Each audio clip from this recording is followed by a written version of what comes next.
ঠিক না। আপনি তো দেখলেন যে আমি ফেস দ্য পিপলে এই যে যিনি আমাদের হুম, সুভাষিস ঘোষ বাবু এসেছিলেন, জি, জি, আমি কিন্তু উনাকে এতটুকু ছাড় দিইনি। জি, উনাদের মধ্যে একটা অহংবোধ চরম পর্যায়ে পৌঁছেছে ভারতীয় সাংবাদিকদের মধ্যে।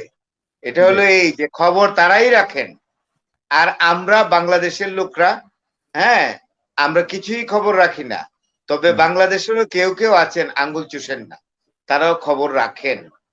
জি, আমি তো বলেছি যে আমাকে কেন লিঙ্ক দেয় না? আমাকে লিঙ্ক দিয়ে রিপাবলিক টিভিতে Arnab, I am hmm. prepared fully to give the um- answer, আমরা to আমরা give এই the অনুষ্ঠানে words, এই এই proper অনুষ্ঠানে words. এই অনুষ্ঠানে এই প্ল্যাটফর্মের মাধ্যমে আমরা অর্ণবকে আমরা জানাচ্ছি যে You are capable and we would like to convey the message to Arnab, Republic TV, হুম, যে চালা এখন তাকে আমরা বলবো যে you have to practice what is called journalism. জি, জি।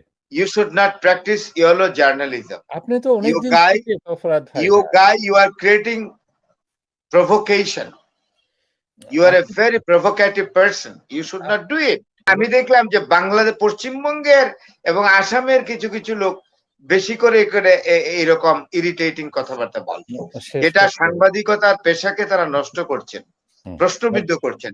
অনেক আমি ধন্যবাদ। এখনো আপনার এই চ্যানেলের মাধ্যমে আমি পশ্চিমবঙ্গের যে সকল মানে আপনার চ্যানেলগুলো আছে সবগুলো না, যারা এই ধরনের প্রপাগান্ডা এবং হলুদ সাংবাদিকতা বা শুধু ওই যে গুজব ছড়ায়, তাদেরকে আমি অনুরোধ করব যে এটা আপনারা করবেন না। জি। আখেরে ক্ষতিটা আপনাদের হবে।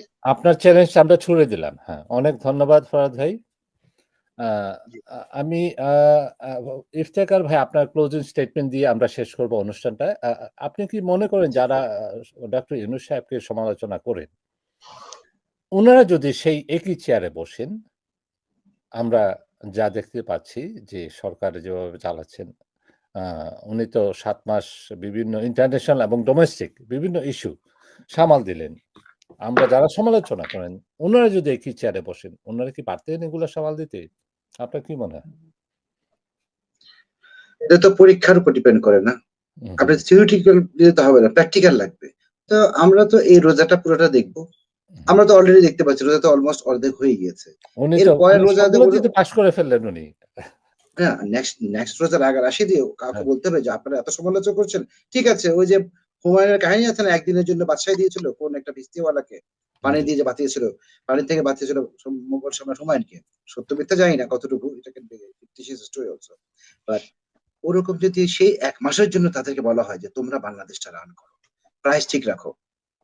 আমি আপনাকে বলি, আপনি কি মনে করেন তারা পারবে? অশ্বিন কালেও না। ইম্পসিবল।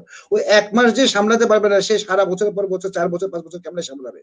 ইন্টারন্যাশনাল আর লোকাল জিনিস নিয়ে। অসম্ভব ভাই। আমরা দাঁত থাকতে দাঁতের মর্যাদা বুঝছি না। এটা হচ্ছে আমাদের সমস্যা। ইনশাআল্লাহ এই জাতি এত বোকা না। অনেক আমরা উঠে ধন্যবাদ, দাঁড়াবোই। অনেক ধন্যবাদ, অনেক অবশ্যই। ধন্যবাদ।